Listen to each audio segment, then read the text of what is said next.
মুফতি রফিকুল ইসলাম চিশতি সাহেব ওনার ইস্তেকবালের জন্য আমরা একবার নারা লাগাই, নারায়ে তাকবীর, নারায়ে তাকবীর।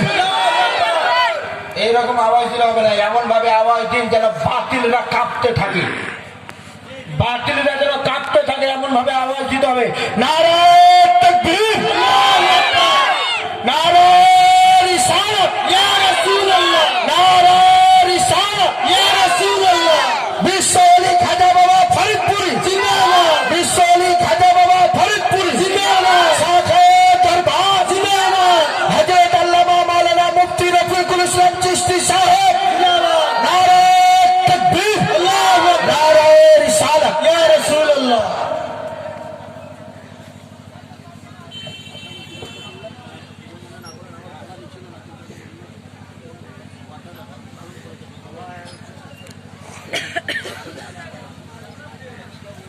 একটু আলোটা বাড়াবে, একটু আলোটা বাড়ানো, এটার আলো বাড়াবো না, হয়ে গেছি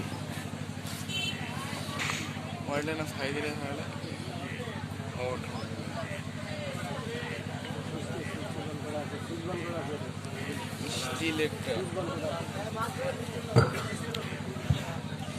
আসসালামু আলাইকুম।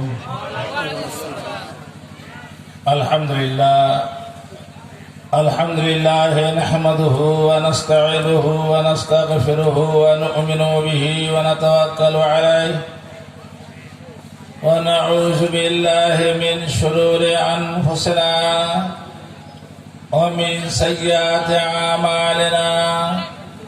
من يهده الله فلا مضل له ومن يضلله فلا هادي له. نشهد أن لا إله إلا الله وحده لا شريك له ونشهد أن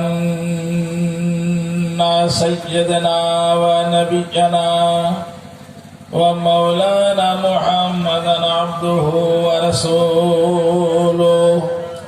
أما بعد فقد قال الله تعالى في الكلام المجيد والفرقان الحميد. بسم الله الرحمن الرحيم. إن الله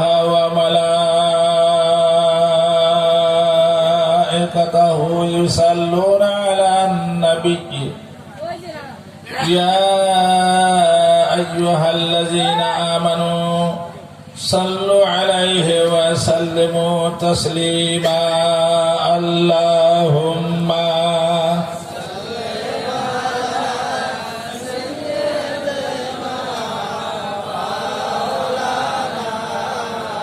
محمد وعلى آل سيدنا مولانا محمد. اللهم صل على سيدنا مولانا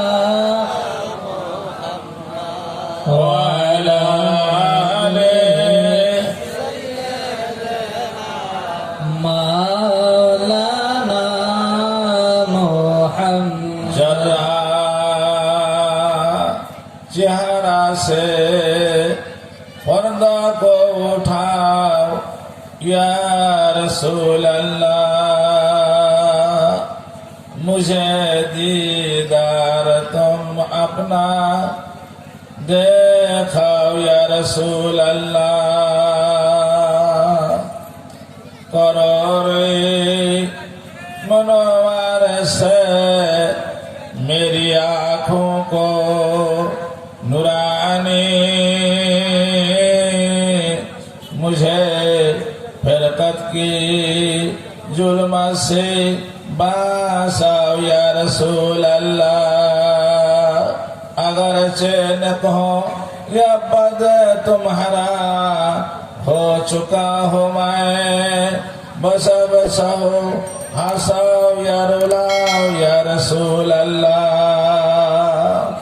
फंसा हूँ बेतरे गर्दा में ना खुदा होकर, मेरे किश्ती किनारे पर लगाओ या रसूल अल्लाह अल्लाहुम्मा सल्ले वाला सय्यदना मौलाना मुहम्मद वअला आले सय्यदना मौलाना मुहम्मद। बिस्मिल्लाहिर रहमानिर रहीम या अय्युहल्लज़ीना आमनुत्तकुल्लाह वकुनू मा'as-सादिकीन। সমস্ত প্রশংসা মহান আল্লাহর জন্য। তারপর লাখ লাখ দুরূদ ও সালাম সরওয়ারে কায়নাত তাজদারে মদিনা শফিল মুজনাবিন আনিসিল গালিবিন রহমাতুল আলামিন হুজুর পুরনূর আহমদ মুজতবা মুহাম্মদ মুস্তাফা সাল্লাল্লাহু আলাইহি সাল্লামের প্রতি শ্রদ্ধেয় সভাপতি সাহেব, উপস্থিত ওলামায়ে কেরাম, বিশেষ করে আমার অত্যাধিক ভালোবাসার লোক মুফতি ইসমাইল সাহেব, উনি যখন ডাকেন তখনই আসি। আর আমি আমার বাড়িতে উরুস যখন হয় ডাকলে উনি যত দূরেই থাকুন না কেন কষ্ট করে উনি চলে যান। একটা ভালোবাসা রয়েছে। যাই হোক, সবাইকে শ্রদ্ধা জানিয়ে এবং শ্রোতা মণ্ডলীকে শ্রদ্ধা জানাচ্ছি। পর্দার অন্তরালে মা বোনেরা, তাদেরকেও শ্রদ্ধা জানিয়ে আমি সংক্ষিপ্ত কিছু আলোচনা করব। এটা আর লম্বা চওড়া বলার সময় নয়, যেহেতু 11টা 20 হয়ে গেছে, আর লম্বা চওড়া নয়। আমি কয়েকটি কথা বলবো অল্প স্বল্প করে। বর্তমান জামানার ফিতনার জামানা, বর্তমান জামানা ফিতনার জামানা। ইমানদার মুসলমানের ঘরে বাইরে দুশ্মন, ইমানদার মুসলমানদের ঘরে বাইরে দুশ্মন।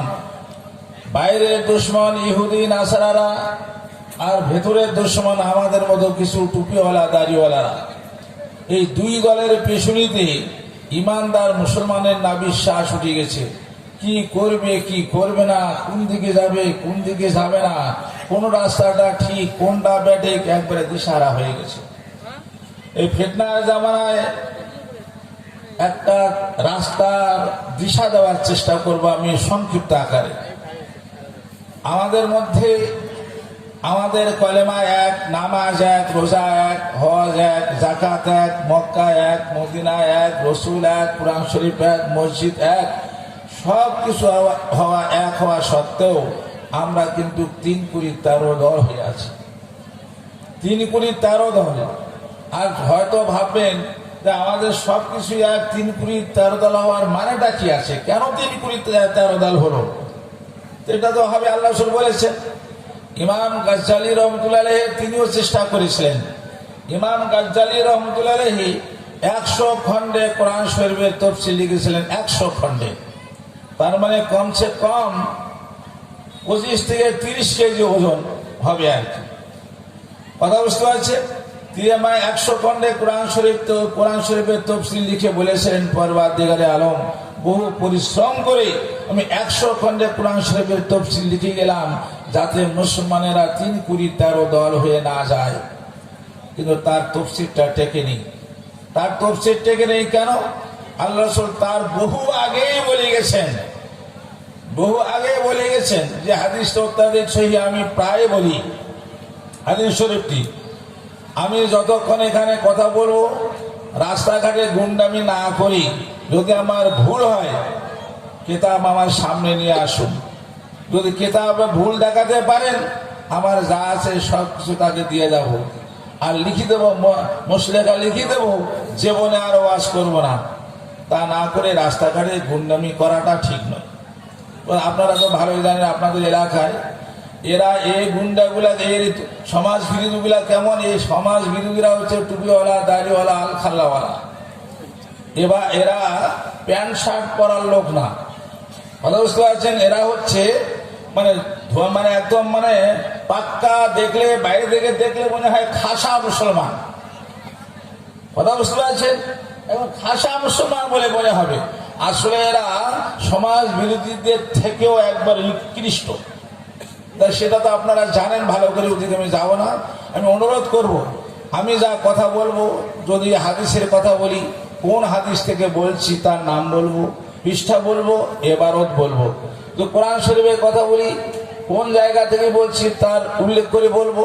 যদি অন্য কোনো কিতাবের কথা বলি, কিতাবের নাম বলবো, পৃষ্ঠা বলবো, এবারত বলবো।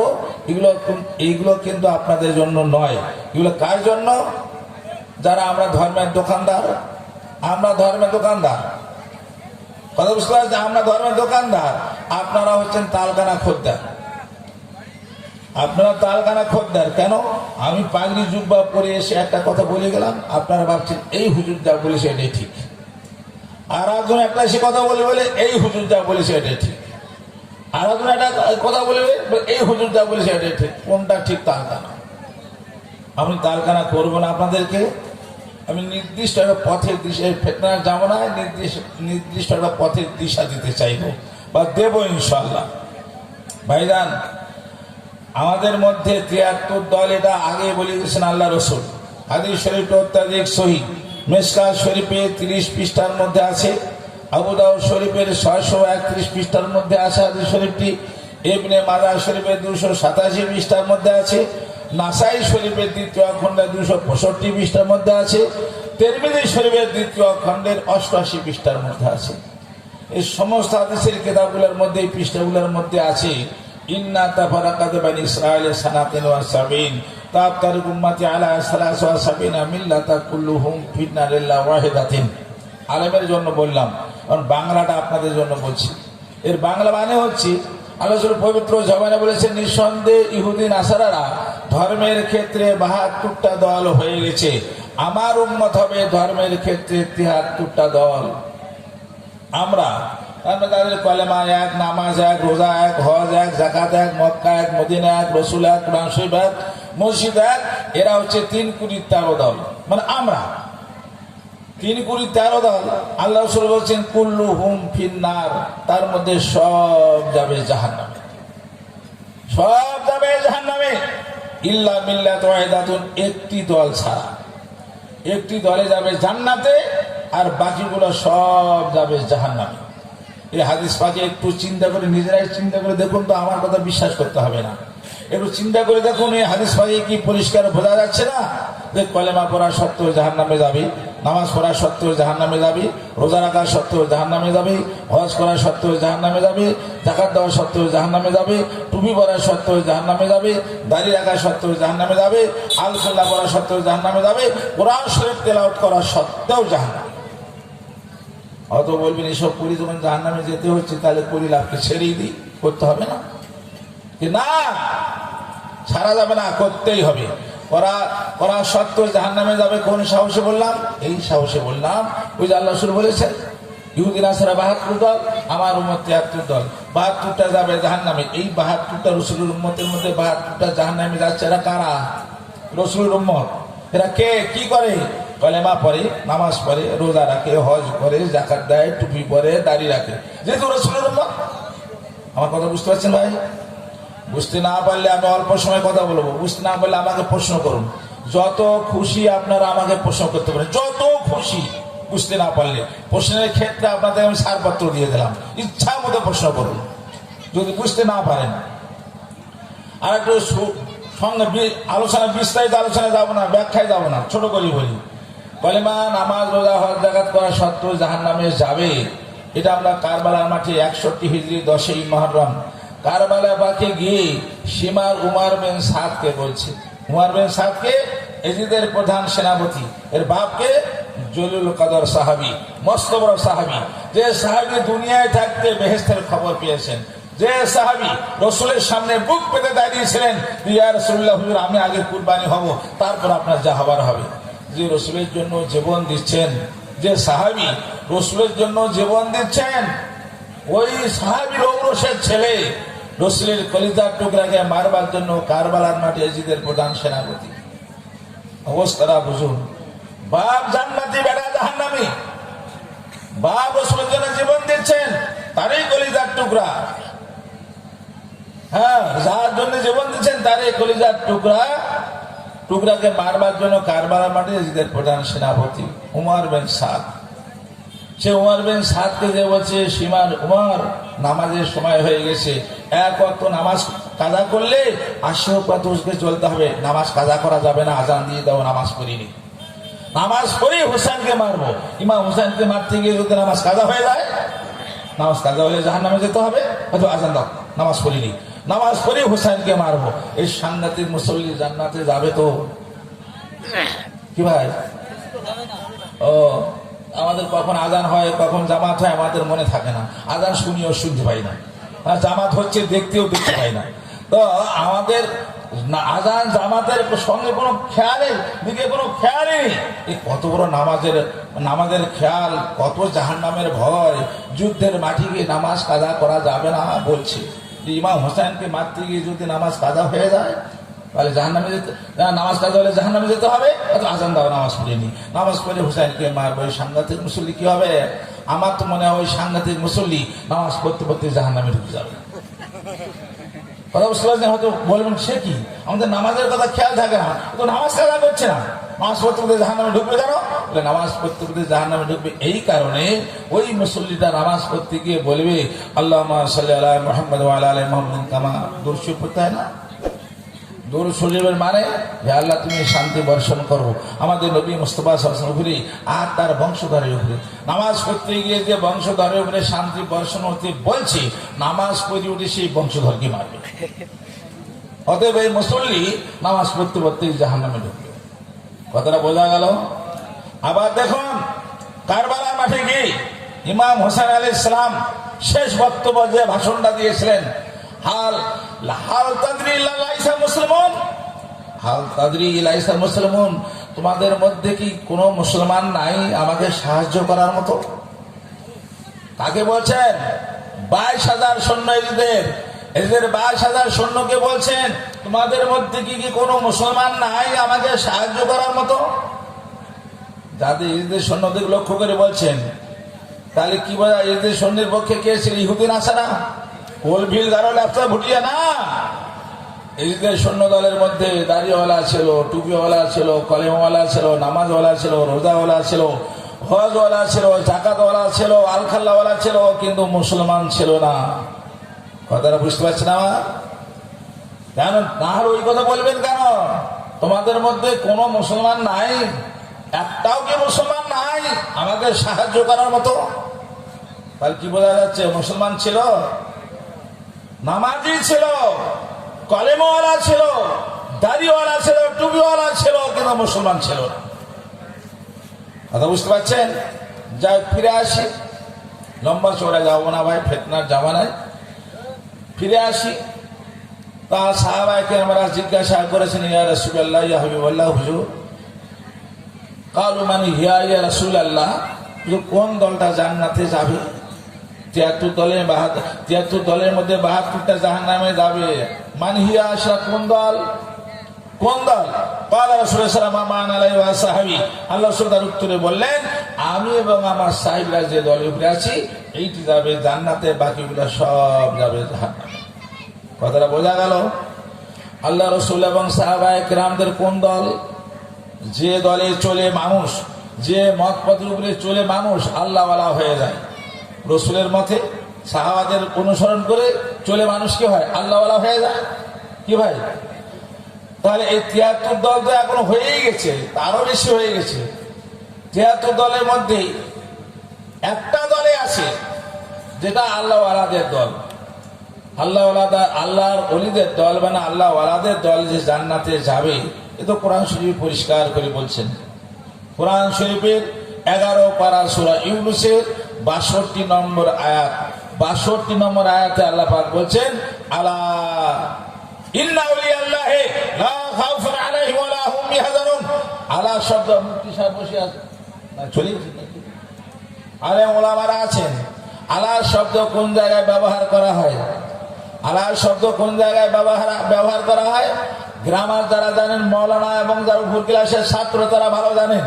আলা শব্দ ওই জায়গায় ব্যবহার করা হয় যে আনমনা মানুষকে নিজের দিকে আকৃষ্ট করার জন্য, যে লোক অমনোযোগী হয়ে আছে তাকে নিজের দিকে মনোযোগী করার জন্য, ও অসাবধান মানুষকে সাবধান করার জন্য আরবি মারাত্মক কথা বলার আগে আলা শব্দ নিয়ে আসা হয়। যখন আলা শব্দ আসবে কোনো কথার আগে, আরবির নিয়ম গ্রামার, আলা শব্দ আগে আসবে তখন বুঝতে হবে পরের কথাটা মারাত্মক কথা। মারাত্মক কথা। যেমন ইলেকট্রিক খুঁড়ির গায়ে কি লেখা থাকে? কি লেখা থাকে? ডেঞ্জার, হুঁশিয়ার, সাবধান। উপরে মারাত্মক জিনিস যাচ্ছে, হাত বাড়াবে না, উপরে উঠবে না। উপরে উঠলে হাত বাড়ালে ধ্বংস হয়ে যাবে, তো নিপাত হয়ে যাবে। তেমনি ওই রকম আল্লাহ কোরআন শরীফে আল্লাহ বলছে হুঁশিয়ার, সাবধান। ইন্না আউলিয়াল্লাহি লা খাউফুন আলাইহিম ওয়া লা হুম ইয়াহজানুন। নিঃসন্দেহে আল্লাহর ওলিদের কোনো ভয় নেই, কোনো চিন্তা নেই, তাদের ভয় থাকবে না, চিন্তা থাকবে না। ওলিদের খবরদার, ওলিদের সামনে আঙ্গুল তুলে কথা বলবে না, মাথা উঁচু করে কথা বলবে না, নিচু করো, মাথা নিচু করো, হাত নামাও। বেয়াদবি করবে না, করলে তোমার বাঁচার রাস্তা থাকবে না। আল্লাহ পাক বুঝাচ্ছেন। আবার ও ভাইজান, তাহলে যাদের আল্লাহ পাক এত সার্টিফাইড করছেন তারা এত জান্নাতি। কি তারা জান্নাতি? হয়তো আপনারা বলবেন আল্লাহর ওলিরা তো জান্নাতে যাবে, তো বুঝতেই পাচ্ছি। তাহলে আমরা তো আল্লাহর ওলি হতে পারিনি, তাহলে আমরা কোথায় যাব? কি আমরা কোথায় যাবো? আমরা ওলি আল্লাহ না হলেও যদি ওলি আল্লাহদের মত পথে থেকেই ওলিকে ধরে থাকতে পারি, আমরা ওলি আল্লাহ না হলেও ওলির সঙ্গে জান্নাত চলে যাবো। কি করে ওলির সঙ্গে জান্নাতে যাব? মত পথে থেকে ওলিকে ধরে থাকতে বলে। হ্যাঁ, বলে কিরকম? বলে এই দেখুন, কেউ করে না। একটা ছোট্ট একটা উদাহরণ দিচ্ছি, কেউ করে না, প্রায় উদাহরণটা আমি দিই। এখন তো আঙ্গুর ফল অ্যাভেলেবেল পাওয়া যাচ্ছে, খুব ভালো ফল 100 টাকা কেজি, 80 টাকায়ও পাওয়া যায়। বললাম 80 টাকা আঙ্গুরের কেজি, ভালো ফল বলে। এখন আঙ্গুর ফলের 80 টাকা কেজি, তার সঙ্গে আঙ্গুরের সঙ্গে যে অখাদ্য ডালগুলা লেগে আছে তার কেজি কত? ভাই, আঙ্গুর খায়, ডাল তো কেউ খায় না। তো আঙ্গুরের কেজি 80 টাকা মানা গেল, অখাদ্য ডালের কেজি 80 টাকা কেন? বলে অখাদ্য ডাল ভালো ফলের সঙ্গে লেগে আছে বলে ওই ভালো ফলের যা দাম, অখাদ্য ডালের সেই দাম। তেমনি আল্লাহর ওলিরা এরকম ভালো ফলের মতো ভালো, আর আমরা সব অখাদ্য ডাল। যদি ওলির সঙ্গে লেগে থাকতে পারি, ওলির সঙ্গে জান্নাত চলে যাবো বলেছে। আর ডাল যদি আঙ্গুর থেকে সারিয়ে আবার ওজনে দেই, নেবেন তো? কেন নেবেন? এর আগে তো নিচ্ছিলেন, তখন লেগেছিল, এখন ছাড়াছাড়ি হয়ে গেছে, আর নেওয়া যাবে না। ছাড়াছাড়ি হয়ে গেলে কি করে দোকানদার? যত্ন করে তুলে রাখে। কি করে? ফেলে দেয়। ফেলে দিলে কি করে? যে হাত ঝেঁটে বা বাজার ঝাড়ু কি ঝাড়ে যে ঝেঁটি দেয়, ঝেঁটি জড়ো করে কি করে? নিয়ে যে বোঝা করে নিয়ে যে বেঁধে নিয়ে যে আলমিতে তুলে রাখে। কি করে? মানে জড়ো করে দেশে ঠুকে আগুন লাগে। তেমনি আল্লাহর ওলিদের দল থেকে আলাদা হয়ে গেলে ওই আল্লাহর ফেরেশতারা ছেটিয়ে জাহান্নামে ঢুকিয়ে দেবে। আর যদি ওলির সঙ্গে যদি লেগে থাকা যায়, বাস হয়তো বলবেন দেখতেই এ ফালতু একটা উদাহরণ, হাদিস নেই, হাদিস কোরআনে নেই, কিছু নেই। উদাহরণ তাহলে ওটা দেখিয়ে দিলাম। বুখারী শরীফ, মৌলবীর উদ্দেশ্যে বলছি। বুখারী শরীফ, অনেক রাত হয়েছে ভাই, বেশি ওয়াজ করার সময় নয়, কিন্তু জরুরি কয়েকটা কথা বলো আমরা। আমি কয়েকটা কথা বলবো। আমরা এই ফিতনার জামানায় কি করবো? চাঁদটা কিসের? শবে বরাতের চাঁদ, কয়েকদিন পরে শবে বরাত। হ্যাঁ, মোল্লারা তো ফতোয়া ঝেড়ে দিয়েছে, আমরা যেটাকে হালাল বলি ওরা বলে হারাম। একদল বলছে হারাম, আমরা বলি জায়েজ, ওরা বলে না জায়েজ। মানে একেবারে উল্টাটাই কথা বুঝতে পারছেন? আমরা যেটাকে বলি হালাল ওরা বলে হারাম, আমরা বলি হারাম, ওরা বলে হালাল। আমরা বলি জায়েজ, ওরা বলে না জায়েজ। এবার কোনটা জায়েজ? আল্লাহর ওলিরা তাহলে মত পথ আমাদেরকে ভুল দিয়ে গেলেন নাকি? ভুল শেখালেন? আমাদের ওলিরা, আমার পীর মুর্শিদরা ভুল শিখালেন না, ঠিক শিখালেন। এইটা একটু সংক্ষিপ্ত আকারে আলোচনা করবো, আমি বেশি দূরে যাব না। ভাইজান, এই দেখুন, আল্লাহ উদাহরণ বাদ দিয়ে একটা বুখারী শরীফের হাদিস বলি। বুখারী শরীফের 911 পৃষ্ঠার মধ্যে হাদিস শরীফটা আছে। বুখারী শরীফের 900। ফিতনার জামানায় কোথায় যাবেন, কাকে ধরবেন? যত মৌলবীদের ওয়াজ শুনবেন তত দিশার হয়ে যাবেন, তালকানা হয়ে যাবেন, রাস্তা খুঁজে পাবেন না। কথা বলছে, মৌলবীদের যত কথা শুনবেন ততই তালকানা হয়ে যাবেন। আমি আপনার দিশা দেওয়ার চেষ্টা করবো। এই ফিতনার জামানায় কোন দিকে যাবেন?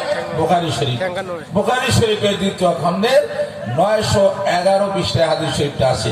এই যে আপনারা দূর দূরান্ত থেকে কষ্ট করে এসেছেন, নিজেদের আরামকে হারাম করে বসে আছেন কেন? খামাকায় ফিতনার জামানায় সঠিক রাস্তাটা জানার জন্য, যে কোন দিকে এই ফিতনা জামানায় কোন দিকে যাব। অনেক দিকে তো মৌলবীরা চতুর্দিকে ফতোয়া দিয়ে শেষ করে ফেলেছে, কি তাই না কি ভাই? আবার শুনুন, বুখারী শরীফের দ্বিতীয় খণ্ডে 911 একটা হাদিস আছে। আনাস বিন মালিক, এক সাহাবীর নাম আনাস বিন মালিক, বলছেন একদিন আমি আল্লাহ রাসূলের সঙ্গে মদিনার মসজিদের দুয়ারে এসে দাঁড়িয়েছি।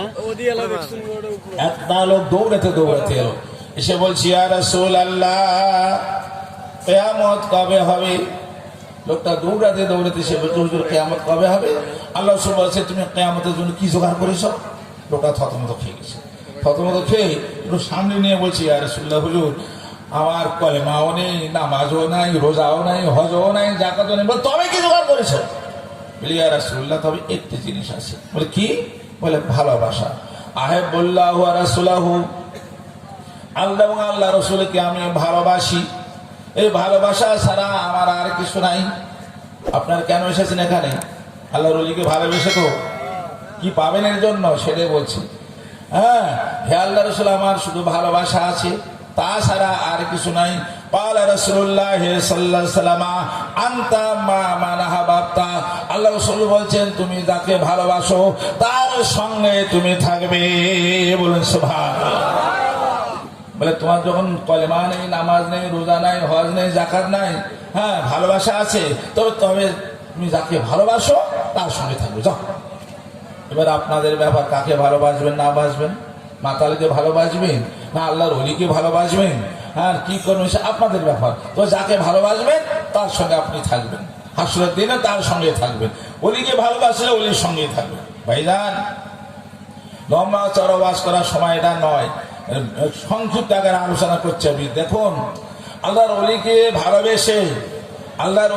ভালোবেসে একটা কুকুর জান্নাতে যাবে। কুকুর, হ্যাঁ, কোরআন শরীফে সূরা কাহাফে আছে। সূরা কাহাফ মানে গুহাবাসী যুবক। একটা ঘটনা আছে কোরআন শরীফে সূরা কাহাফের, মস্ত বড় ঘটনা। দাকিয়ানুস নামে একজন জালেম রাজা ছিল। সে রাজা মানে আল্লাহর ওলিদেরকে দেখতে পারত না, জুলুম করত। যে তার দেশে 9 জন আল্লাহর ওলি ছিলেন, 9 জন আল্লাহর ওলি ছিলেন। তো জুলুমের ভয়ে ওই 9 জন আল্লাহর ওলি ওই জালেম রাজার দেশ ছেড়ে অন্য দেশে পালিয়ে যাচ্ছে। কারণ তাদের একটা পোষা কুকুর ছিল, কুকুরটা পিছন ধরেছে, কুকুরও পিছন ধরেছে। এখন আল্লাহর ওলিরা বলছেন, দেখ তোমার অভ্যাস হচ্ছে কোনো কিছু দেখলে ঘেউ ঘেউ করা, অতএব তুমি কোনো কিছু দেখলে ঘেউ ঘেউ করবে আর আমরা ধরা পড়ে যাব, তুমি চলে যাও, আমাদের কাছ থেকে চলে যাও, সাথে এসো না। কুকুর বলছে, হে আল্লাহর ওলিরা, এমন কোনো কাজ করব না যাতে আপনাদের কোনো অসুবিধা হয়, আমি ঘেউ ঘেউ করবো না। কুকুরটা বলছে, ওলির অসুবিধা করবো না, আমি ঘেউ ঘেউ করবো না। আর বর্তমান জামানার কতগুলো মৌলবী কুত্তার থেকেও বেশি ঘেউ ঘেউ আলেমদের পিছনে, ওলিদের পিছনে, কুত্তার থেকেও ঘেউ করছে। পীর আল্লাহর ওলিরা এটা খারাপ, ওটা খারাপ, এটা বেদাত, ওটা নাজায়েজ। মানে কুকুর বলছে আমি ঘেউ ঘেউ করবো না, এই মৌলবীরা ওলিদের বিরুদ্ধে ঘেউ ঘেউ করেই চলেছে। কি ভাই করছে না? মনে কিছু করবেন না ভাই, সত্যি কিনা সেটা বলবেন আমাকে, বুঝতে পারছেন? যাও, চলতে লাগলো, চলতে চলতে ভোরের দিকে কুকুর চলতে লাগলো। তা আমি ঘেউ ঘেউ করবো না, আমাকে সাথে নিন। চলতে চলতে ভোরের দিকে ওই কুকুরটা একটা মানে ওই 9 জন আল্লাহর ওলি পাহাড়ের গুহায় লুকালো। আর কুকুরটা কি করলো? কোরআন শরীফ আল্লাহ পাক বলছেন, কালবহুম বাসিতুন যিরাইহিল ওয়াসিদ, ওই কুকুরটা সামনের পা দুটা গুহার মুখে দিয়ে বসে থাকলো, মানে ওলির খেদমতে নিয়ে থেকে গেল। ওই কুকুরের জন্য আল্লাহ রাসূল পবিত্র জবানে বলেছেন ওই কুকুরটা জান্নাতে যাবে। বলেন সুবহানাল্লাহ। এবার বলুন তো ভাই, কুকুর পাক না না পাক? না পাক। জান্নাত পাক না না পাক? না পাক কুকুর জান্নাত যাবে কি করে? বলে হ্যাঁ, কুকুর না পাক, জান্নাত পাক। নাপাক কুকুর ওলির খেদমত করে পাক পবিত্র হয়ে গেছে। বলুন সুবহানাল্লাহ। একটা নাপাক কুকুর ওলির খেদমত করে পাক পবিত্র হয়ে যদি জান্নাতে যেতে পারে, আমরা আশরাফুল মাখলুকাত যারা পীরের দরবারে গিয়ে জোড়হাত করে দাঁড়িয়ে থাকি, আদবের সঙ্গে চলাফেরা করি, আদবের সঙ্গে কথা বলি, তারা জান্নাত যাবে না? যদি আল্লাহর ওলির কেউ খাতির না করে, আল্লাহর ওলিকে যদি তাজিম না করে, আল্লাহর ওলিকে যদি আদব না দেখায়, তাদের সঙ্গে যদি ভদ্রতা না দেখায়, অলির সঙ্গে ভদ্রতা না দেখালে তাহলে সেই মানুষটা ভালো না কুত্তাটা ভালো? কোনটা ভালো? কুকুরটা ভালো না মানুষটা ভালো? কুকুরের থেকেও খারাপ এই লোকটা, যে অলির সঙ্গে বেয়াদবি করছে। কথা বুঝতে পারছেন? যাই হোক, ফিরে আসি ভাইজান। আর একটা কথা শুনে রাখো, আমি কিছু কয়েকটা দলিল বলবো, বেশি দোয়া ও আমের ওয়াজ, দলিল ছাড়া ওয়াজ করতেও পারি না আমি। কথা বুঝতে পারছেন? আমার সুস্বার কিছু নেই, কথাগুলো মনে রাখুন শুধু। আমার বিশ্বাস, যদি কোনো লোক আল্লাহর ওলিকে ভালোবেসে, আল্লাহর ওলিকে মহব্বত করি, নিজের পীরকে ভালোবেসে ঘর থেকে পীরের সঙ্গে দেখা করতে বেরিয়ে যায়, বেরিয়ে গিয়ে রাস্তায় পড়ে মারা যায়, আমার বিশ্বাস সে জান্নাতে যাবে। বলেন সুবহানাল্লাহ। কি করে বলছি? হ্যাঁ, কি করে বলছে শুনুন। মুসলিম শরীফের 2য় খণ্ডের 74 পৃষ্ঠা, সহিহ মুসলিম শরীফের 2য় খণ্ডের 374 পৃষ্ঠা একটা হাদিস আছে। হাদিস শরীফটা হচ্ছে আল্লাহ রসুল এক বনী ইসরাইলদের, আল্লাহ রসুল বনী ইসরাইলদের একটা যুবকের কথা বলছেন, যে একটা বনী ইসরাইলদের যুবক ছিল, 99টা খুন করেছে, 99টা খুন করেছে। খুন করার পর ভাবছে, 99টা খুন করেছি, আর খুন টুন করবো না, এবার তওবা করবো। এখন আবেদের কাছে গেছে। আবেদ বোঝেন তো, সবসময় আল্লাহর ইবাদত করে। আবেদের কাছে গিয়েছে, যে বলছে হুজুর আমি 99টা খুন করেছি, আর করবো না, এবার তওবা করতে চাইছি, আল্লাহ কি আমাকে ক্ষমা করবে, আমার গুনাহ মাফ করবে? সে আবেদ বলছে, কি 99টা খুন করেছো, তোমার গুনাহ মাফ হবে না, তোমার গুনাহ মাফ হবে না। আল্লাহ সাহাবায়ে কেরামদের কাছে বলছেন। তখন সেই যুবকটা বলছে, মাপ যখন হবেই না, তাহলে তোমাকে বাসি রাখি কেন? মাপ তো হবে না। এটা আমার পেট সেদ্ধ করার কথা নয়। মুসলিম শরীফের 2য় খণ্ডের 374 পৃষ্ঠা হাদিস, আল্লাহ রাসূল সাহাবায়ে কেরামদের কাছে বলছেন। সে বলছে, যখন মাপ যখন হবে না, তাহলে তোমাকে বাঁচিয়ে রেখে লাভ কি? তাকে কেটে দিয়েছে। এখন 100টা হয়ে গেছে, মানে 100টা হয়ে গেছে। আরে তো ঠিকই বলেছ, 99টা খুন করেছি, আমার তো তওবা মাফ হওয়ার কথা নয়। ভালো কথা বলতে একেও খুন করে দিলাম, খুব মনে দুঃখ হয়েছে। রাস্তায় যাচ্ছে, যেতে যেতে একজন লোকের, সাধারণ লোকের সাথে দেখা হয়ে গেছে। তাকে বলছে, ভাই আমি 99টা খুন করেছি, করার পর এক্ষুনি একজন আবেদকে খুন করলাম। তার মানে সে দিন রাত আল্লাহ ইবাদত করে তাকে খুন করেছে, 100টা হয়ে গেছে। আল্লাহ এখন যদি আমি তওবা করি, আল্লাহ কি আমার গুনাহ মাফ করবে? তখন সে বলছে, ভাই গুনাহ মাফ হতে পারে, কোন গ্রামে একজন আল্লাহর ওলি আছে, তুমি আল্লাহর ওলির কাছে যাও, তওবা পর মুরিদ হয়ে যাও, আল্লাহ তোমার গুনাহ মাফ করবে। এখন সে আল্লাহ রাসূল বুঝাচ্ছেন সাহাবায়ে কেরাম হুজুরদের কাছে, সেই লোকটা যাচ্ছে, যে ওলির কাছে যাচ্ছে তওবা করার জন্য, যেতে যেতে রাস্তায় পড়ে গিয়ে মরে গেছে। রাস্তা পড়ে মরে গেছে।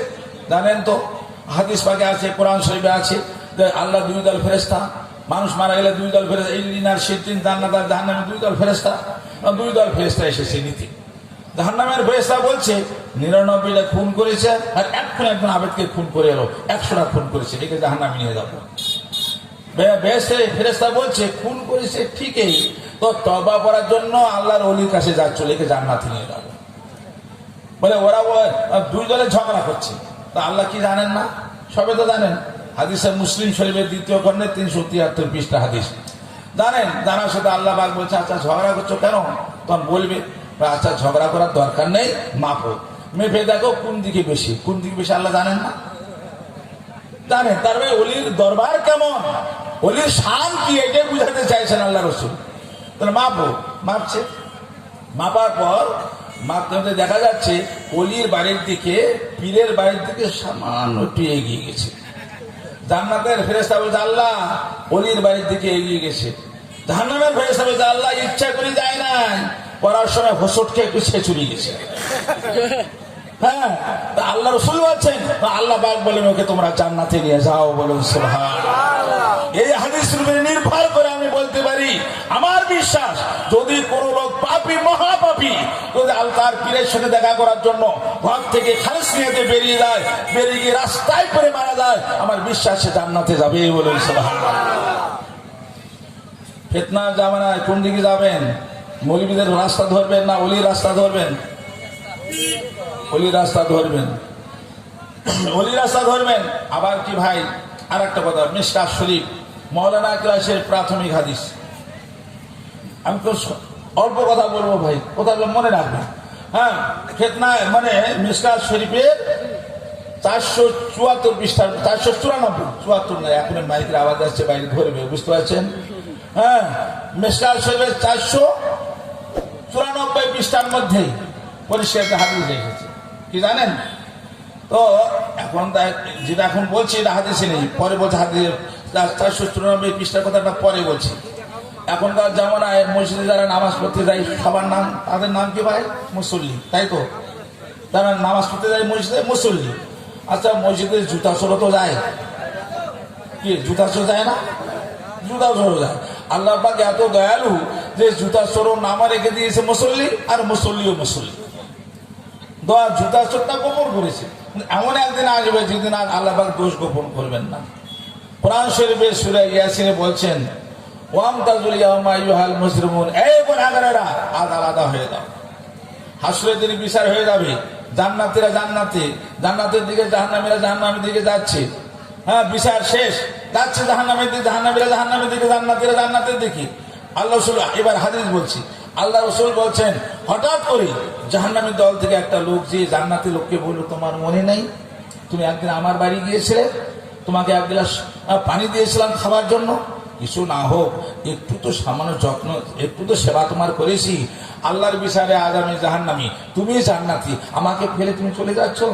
কিছু না হোক, একটু তো সেবা করেছি তোমার, 1 মিনিট তো তোমাকে তোমার সেবা করেছি।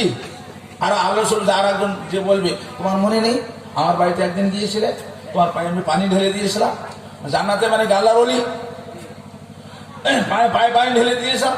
আজ আল্লাহর বিচারে তুমি জান্নাতি, আমি জাহান্নামী, আমাকে ভুলে গেলে?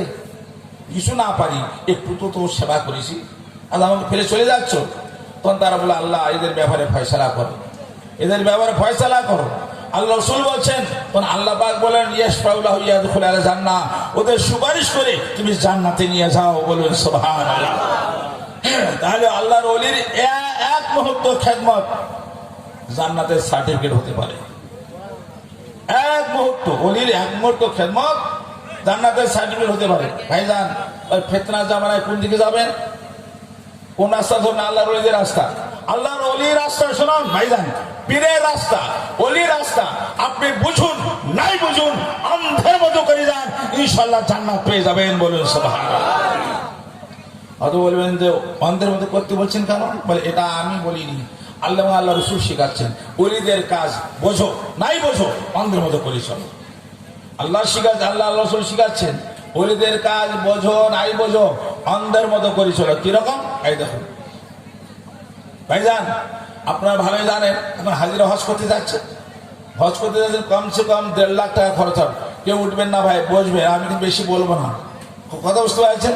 এই সবেরাতে হালুয়া রুটি খাওয়া চলবে কিনা? একদল বলছে হারাম, চলবে না। তবে আনন্দের বিষয়, আমরা তো করি খাই, হয়তো আমার বোনাই বা আমার ফুয়াতো ভাই, মামাতো ভাই, সে বলছে হারাম, বা তবলিগ করে হারাম হারাম বলছে, কথা বুঝতে পারছেন? আমি করি বলে একাই খাই, কি করি? আত্মীয়তার জন্য যদি দেই, আত্মীয়তার জন্য যদি দেই, দেখবেন দিলে আবার খেয়েও নিচ্ছে। হারামও বলে, দিলে আবার খেয়েও নেয়। হারাম বলে আর দিলে খেয়ে নেয়, সেকে হারাম কর না? বলে ভাই হারাম বলছে, আবার দিলে খেয়েও নিচ্ছে, কি হারাম কর না?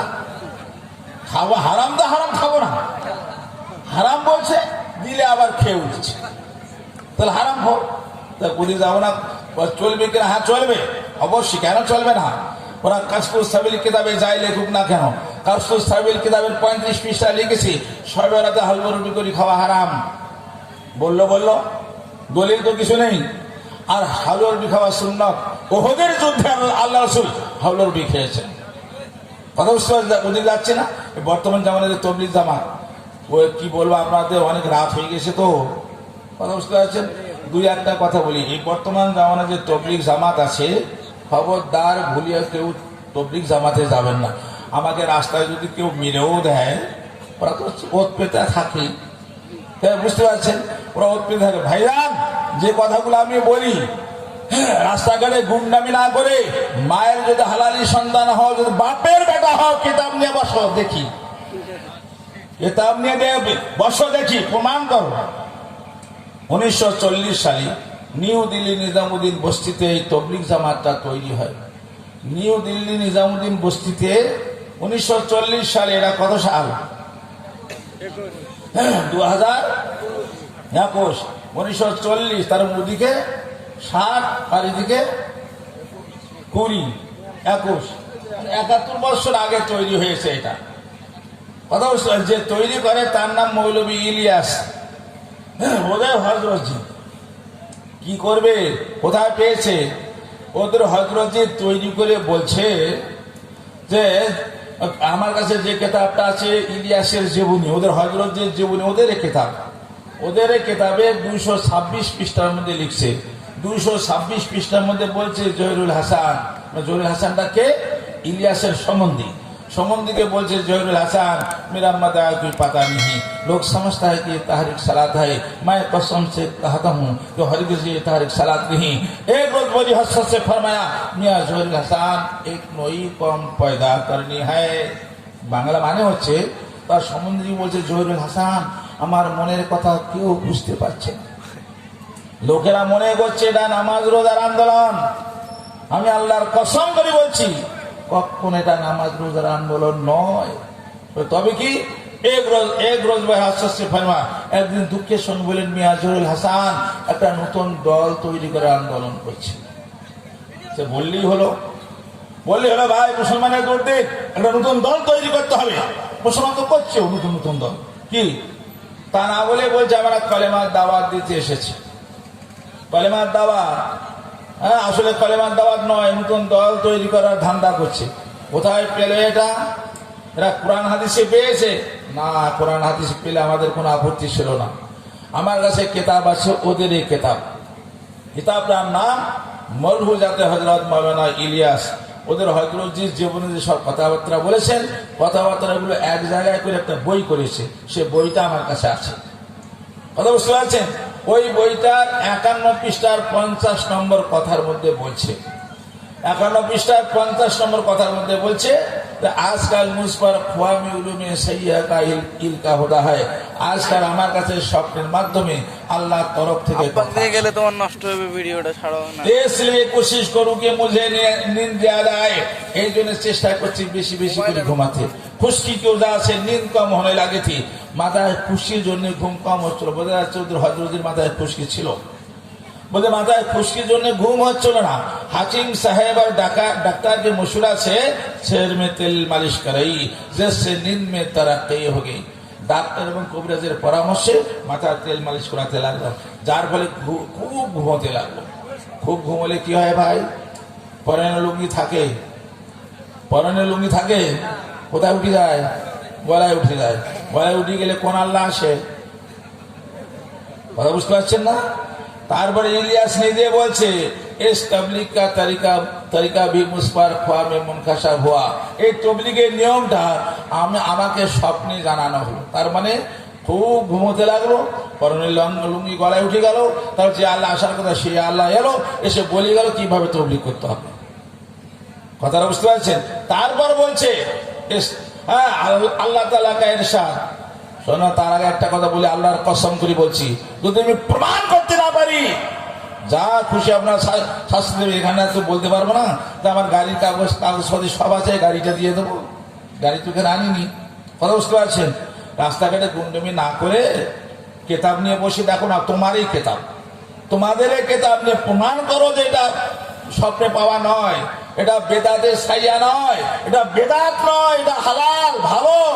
প্রমাণ করতে পারবে? কিয়ামত পর্যন্ত প্রমাণ করতে পারবে না। আর বেশি দূরে যাবো না। ভাড়া করতে বাস এমন করে ফেললো যে কোনো মার বলে না তার ছেলেকে আয় চাঁদ মামা টিপ দিয়ে যা। কি বলে? আর বলে না কেন? জমি এখন চাঁদে জমি বিক্রি হচ্ছে, এখন মঙ্গল গ্রহে চলে গেছে রকেট তৈরি করে। ওরা ভাবছে মোহাম্মদ এমন যন্ত্রে 70,000 মাইল নজর থেকে স্পিডে যায়। রকেট তৈরি করে ফেললো, বলে মঙ্গল গ্রহে যে সন্ধানকে বলে এখন শাকের চাষ করা যাবে, পানি আছে। যাই হোক করে যাচ্ছি না, আল্লাহ বোরাকে চাপলেন। বোরা মানে এই বিদ্যুৎ এর থেকে 70,000 গুণ তেজি। হ্যাঁ, বলে বাপ মৌলভী সাহেব তুমি তো রসুলের মতো, রসুলের ছোট ভাই, রসুল তোমার বড় ভাই। আল্লাহ রসুল বিদ্যুতে চেপেছেন 70,000 গুণ তেজি কারেন্টে চেপেছেন, তোমাকে বাবা কারেন্টে চাপতে হবে না বাবা, তুমি শুধু হোল্ডারে হাত ঠেকে দেখা দেখো। কি রসুল তো বোরাকে চেপেছেন, তোমাকে চাপতে হবে না, হোল্ডারে হাত ঠেকে দেখা, বুঝবো তুমি রসুলের ছোট ভাই। কথা বুঝতে পারছেন? যেমনি বোরাকে চাপলেন সঙ্গে সঙ্গে বায়তুল মুকাদ্দাসে পৌঁছে গেলেন। যে দেখছেন আদম সাবিল্লাহ থেকে শুরু করে নিয়ে ঈসা রুহুল্লাহ পর্যন্ত মুক্তাদির কাতারে দাঁড়িয়ে আছে, ইমামের জায়নামাজ ফাঁকা পড়ে আছে। সমস্ত নবীরা বলছে মারহাবা মারহাবা ইয়া রাসূলুল্লাহ, মারহাবা মারহাবা ইয়া রাসূল, আসুন আসুন আসুন আসুন। হে আল্লাহ রাসূল আমাদের 1 রাকাত নামাজ পড়ে দিন। 1 রাকাত নামাজ পড়লেন, ফেরেশতারা বলছে আল্লাহ রাসূল আমাদের ইমামে 1 রাকাত পড়ে দিন। ইমামুল মালায়েকা ফেরেশতা ইমামে 1 রাকাত পড়লেন। আল্লাহ রাসূল সালাম ফিরাতে যাবেন, আল্লাহ বলছে আমার মাহবুব আমার শুকরিয়া আদায় করার জন্য 1 রাকাত পড়ে দিন। 1 রাকাত পরে রুকুতে যাবেন, গুনাহগার উম্মতের কথা মনে করো, আমাদের গুনাহগার উম্মতকে আমাদেরকে এত দরদি রাসূল, আমাদেরকে কোন সময় রাসূল ভুলে যাননি। হ্যাঁ, গুনাহগার উম্মতের কথা মনে পড়ে গেল, দাঁড়িয়ে দাঁড়িয়ে দোয়া কুনুত পাঠ করলেন। এটাই হলো বেতরের নামাজ। এলো বেতরের নামাজ, নামাজ পড়লেন, বোটাকে চাইলেন, সঙ্গে সঙ্গে প্রথম আসমানে গেলেন। যে দেখছেন হ্যাঁ ও ভাইজান, আল্লাহ রাসূল সমস্ত নবীদের হয়ে ফেরেশতাদের ইমামতি করলেন, আর গ্রামের লোকেরা আমার পিছনে সবাই নামাজ পড়তে চায় না, আমি রাসূলের ছোট ভাই। কথা বুঝতে পারছেন? দেখ আল্লাহ রাসূল বোরাকে চাপলেন, সঙ্গে সঙ্গে বায়তুল মুকাদ্দাসে পৌঁছে গেলেন। হ্যাঁ, বোরা প্রথম আসমানে চলে গেলেন। অনেক নবী অনেক লম্বা চড়া ঘটনা, পরপর নবীদের যে নবীরা মারা গেছেন তারা এখানে নামাজ পড়লেন। আবার এত তেজি বোরা, তার আগে পৌঁছে গেছেন নবীরা। নবীদের ক্ষমতা কত, যেতে যেতে মুসা কালিমুল্লাহ দেখা হয়ে গেছে। মুসা কালিমুল্লাহ মনে মনে ভাবছেন যে আমি তুর পাহাড়ে বলেছিলাম রাব্বে আরিনি, আল্লাহ আমাকে দেখা দাও। তখন বলেছিল আল্লাহ তুমি রাব্বে লান তারানি, হে মুসা আমাকে দেখতে পাবে না। আল্লাহ আজ কি হচ্ছে, আমি তো দেখতে চেয়েছিলাম, দেখতে দেখা দাওনি, আর তোর হাবিব আজকে যাচ্ছে, দেখা তো হবেই। ঠিক আছে, আল্লাহ যাচ্ছেন, যেতে যেতে সিদরাতুল মুনতাহায় গেছেন। নূরের ফেরেশতা জিবরাইল বলছে হুজুর এই সিদরাতুল মুনতাহা থেকে আমি আর 1 চুল এগোতে পারবো না, যদি 1 চুল এগিয়ে যায় আল্লাহ নূরে পুরি ছাই হয়ে যাব। নূরের ফেরেশতার ক্ষমতা শেষ, নূরের নবীর ক্ষমতা শুরু। নূরের ফেরেশতার ক্ষমতা শেষ, আমি আছেন জিবরাইল যেতে পারছেন না, নূরের নবী যাচ্ছেন। যেতে যেতে কি শুনছেন? বুখারী শরীফের প্রথম খণ্ডের 520 পৃষ্ঠার মধ্যে আছে, দফানা আলাইকা বাইনা দাইয়া, যে ফিরে এসে যে বেলালকে বলছেন, বেলাল কি আমল করো, তোমার পায়ের আওয়াজ জান্নাতে আমার আগে আগে শুনতে পেলাম। কি আমল করো, তোমার পায়ের আওয়াজ শুনতে পেলাম জান্নাতে। হযরত বেলাল বলছেন হুজুর আমি তাহাজ্জুদের নামাজ পড়ার জন্য চলাফেরা করতাম, সেই পায়ের আওয়াজ আপনি শুনতে পেয়েছেন। কি রাসূলের কান, হযরত বেলাল পৃথিবীতে চলাফেরা করছেন, আল্লাহ রাসূল সিদরাতুল মুনতাহা থেকে শুনছেন।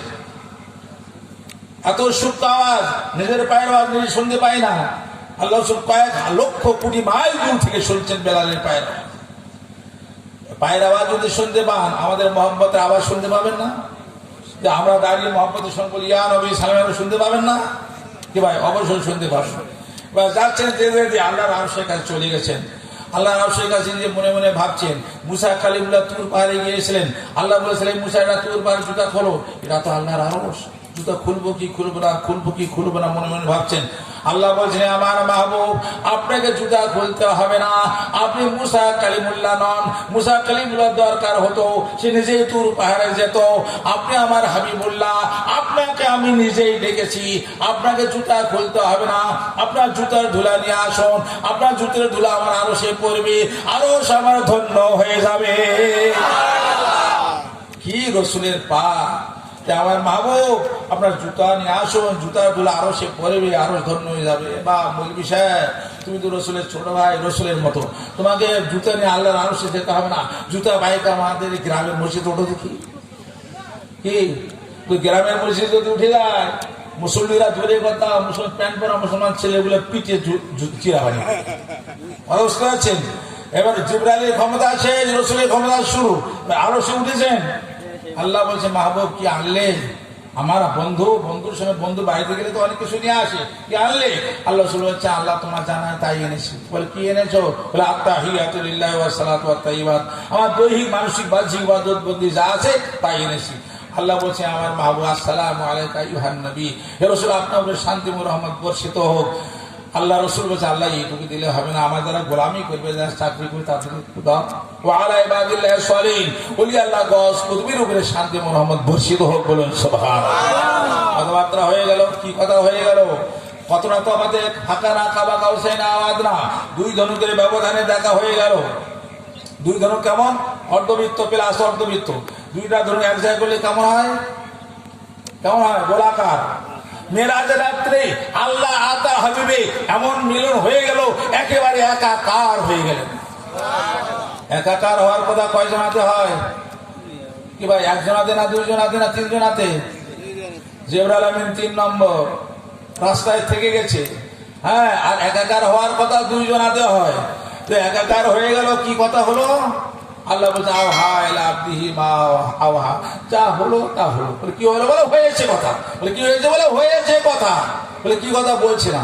হয়েছে কথা বলছে না, যে কথা হয়েছে তো বলছে না।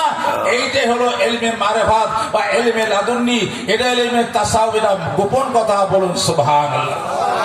এটার কিতাবে পাওয়া যাবে না। কথা বলছে এই গোপন কথা যারা জানলেন তারা হলেন ওলি আল্লাহ গস কুতুব, বলুন সুবহানাল্লাহ। এবার আল্লাহ কথাবার্তা সারা পর্ব, যেমন মাহবুব আপনার উম্মতের জন্য 50 ওয়াক্ত নামাজ, 6 মাস রোজা। খুশি হয়ে আছে। মুসা কালিমুল্লাহ ভাবছেন, রাস্তা ধারে আছেন, এই রাস্তায় গেছে আবার এই দিকে ফিরবে। আমি দেখতে চেয়েছিলাম, দেখা যাননি। আজ তো আল্লাহর হাবিব একবার তার একাকার হয়ে গেছে। ঠিক আছে, আমি তো দেখতেই পাবো না। মুসা কালিমুল্লাহ দাঁড়িয়ে আছে, আল্লাহ রাসূল আসছেন। বলে আল্লাহর হাবিব কি হলো? বলে আমার উম্মতের জন্য 50 ওয়াক্ত নামাজ, 6 মাস রোজা। মুসা কালিমুল্লাহ এই এক সুযোগ। বলে আল্লাহর হাবিব আপনার মত পারবে না, পারবে না। আমার মতকে দেখেছি পারে নাই, তার কমিয়ে আসুন, কমিয়ে আসুন। তাহলে মুসা কালিমার ধান্দা আবার আল্লাহর কাছে যাক, আল্লাহকে দেখুক। যে চোখ দিয়ে আল্লাহকে দেখবে সেই চোখ দুটো আমি দেখবো, আর যান ঠান্ডা করে নেবো। আমি তো দেখতেই পাবো। বুঝতে পারছেন? এই ঠান্ডা করে রাস্তায় বসে আছে। হ্যাঁ, বলে পারলে কমিয়ে নিয়ে আসেন। যে বলে আল্লাহ কমিয়ে দাও, আল্লাহ আমার উন্নত পারবে না। বলে 10 কমিয়ে দিলাম। আবার আছে, কি হলো? 10 কমে গেছে। মুসা কালিমুল্লাহ ভাবছেন এখন সহজে সারা যায়, আমি তো দেখতে পাবো না। বারবার তোমার হাবিব তোমার কাছে যাওয়া করাবো, আর যে চোখ দিয়ে তোমার হাবিব তোমাকে দেখবে সেই চোখ দুটোকে আমি দেখবো, আর যান ঠান্ডা করবো। আমি তো দেখতেই পাবো না। বলে আল্লাহ হাবিব পারবে না, পারবে না, আমার উম্মত পারবে না, কমিয়ে নিয়ে আসবো। আবার গেছে, আল্লাহ কমিয়ে দাও, আল্লাহ আমার উম্মত পারবে না। বলে 10 কমিয়ে দিলাম। আবার আসছে, বলে কি হলো? বলে 10 কমেছে। বলে পারবে না, পারবে না, আবার কমিয়ে নিয়ে আসবো। এ বারবার ঘুরাতে মুসা কালিমুল্লাহ ধান্দা কমানো নয়। মুসা কালিমার ধান্দা হচ্ছে বারবার আল্লাহর কাছে যাক, আল্লাহকে দেখুক। যে চোখ দিয়ে আল্লাহকে দেখবে সেই চোখ দুটোকে আমি দেখবো, আর যান ঠান্ডা করে দেবো। মুসা কালিমুল্লাহ ধান্দা এই বারবার ঘোরাফেরা করতে করতে শেষে 5 ওয়াক্ত নামাজ, 1 মাস রোজায় ঠেকে গেছে। আল্লাহ মুসা কালিমুল্লাহ কমিয়ে নিয়ে আসুন, এত কম মুসা চায় নাকি? 5 ওয়াক্ত নামাজ, 6 মাস থেকে 1 মাস রোজা থেকে গেল। ভাইজান, বেশি ওয়াজ শুনে কোনো কাজ হবে না। যত ওয়াজ যত শোনাবো তত সারা রাতে বসে শুনবেন। সারা রাত শোনার পর সকালবেলা যোগফল কত হবে? 0। সারা রাত ওয়াজ শুনবেন, সকালবেলা হবে কি? 0। বলে কিরকম? কাজ জিজ্ঞেস করলো কেমন ওয়াজ হয়েছে? কাজ বলে বাম্পার ওয়াজ। কেমন? বলে সাংঘাতিক ওয়াজ। বলে কি বলেছে? বলে মনে নেই। বুঝতে পারছেন? সকালবেলায় যাবে, এই হবে। অত মনে রাখতে পারবেন না আপনারা ভাই আমার। হ্যাঁ, আপনারা একটা কাজ করুন, একটি কথা মনে রাখবেন। আপনারা যাকে আল্লাহর ওলি বলে মেনে নিয়েছেন, পীর বলে মেনে নিয়েছেন, আপনার পীর মুর্শিদ যা করেছেন, যা করছেন, অন্ধের মতো করে যান, ইনশাআল্লাহ জান্নাত পেয়ে যাবেন। বেশি ওয়াজ শোনার দরকার নেই। হ্যাঁ, আমার পীর করেছে বাস, আর কোনো কথা নেই। যদি কোনো লোক বলে, যদি পীরের বদনাম যদি করে, বলে ভাই তুমি নমখারামি করো কেন? এই ভারতবর্ষের বুকে সৃষ্টি যদি না আসতো, কোথায় পেতে কলেমা? কোথায় পেতে তুমি মাদ্রাসা? কোথায় পেতে তুমি টুপি দাড়ি? কোথায় পেতে না? তার মানে বুঝতে পারছেন না? হ্যাঁ, এই ভারতবর্ষে শেষ কথা বলে যাচ্ছে যে পীর গরিব নওয়াজ যে ভারতবর্ষে ইসলাম এনেছেন, ঘৃণা করলে চলবে না। কথা বুঝতে পারছেন?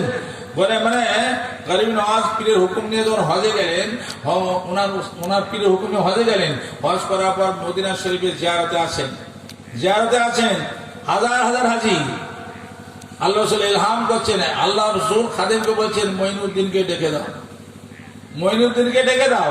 খাদেম এসে বলছেন মঈনুদ্দিন কে আছো? 29 জন দাঁড়িয়েছে। খাদেম তো ঘাবড়ে গেছে, রসুল বলে গেছে, কথা বলছেন কিন্তু কবর থেকে। আর বুঝতে পারছেন? হ্যাঁ, কথা বলছেন বেশ কয়েক বছর হয়ে গেল আমার নামে রুটি দিয়েছে, চিস্তি মরে গেছে। কথা বুঝতে পারছেন? পুন্ডি ভাই থেকে ফোন করছে একদম একদম আশরাফ নাম, সে কাঞ্চের বলছে হ্যালো, বলে কি গো কে আসা? বলে হ্যাঁ। বলে হুজুর আপনি নাকি মরে গেছেন। বলে কে বললে? বলে তাহলে ওদের যারা বলেছে মরে গেছেন তাদেরকে বলো ওদের পীরের ক্ষমতাটা তো মরে গিয়ে কবর থেকে ফোনে কথা বলে। এইরকম বদনাম রটনা করার শেষ নেই। কথা বুঝতে পারছে? যাই হোক ভাই অনেকক্ষণ দূর ছিল ভাই, একবার দূর ছিল পর্যন্ত আল্লাহুম্মা জোরে করো।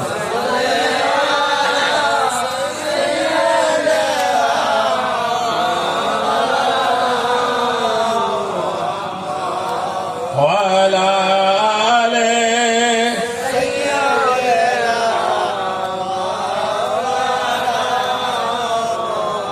ভাইরা, এই যে ওয়াজ করতে করতে দূর পড়ছি এটাও দোষ। হ্যাঁ, কিছু টুপিওয়ালা দাড়িওয়ালা কি বলে জানেন? বলে এই যারা পিট পিট করে হুজুর হুজুর করে এই বেচারে বলতে বলতে চুটি বই পরে ওয়াজ করে তো বলতে বলতে বেচারে ভুলে যায়, তখন লোককে বলে দূর শরীফ পড়ো। দূর শরীফ পরে আর মনে মনে ঠিক করে পরে কি বলবে। কথা বুঝতে পারছেন? মৌলভী সাহেব স্বর্গের খাতিরে ধরে নিলাম, আমার পুঁজি কম, ভুলে গেছি কি বলবো মনে নাই। মৌলভী সাহেব দেখো কেমন রসুল, কি রসুল আমার জিনিস হারিয়ে গেছে, ভুলে গেছি, খুঁজে পাচ্ছি না।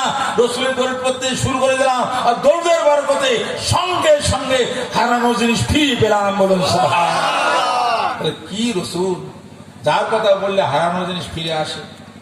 হ্যাঁ, যদি কোনো জিনিস হারিয়ে যায়, যদি বলি মৌলভী সাহেব খুঁজে পাবো?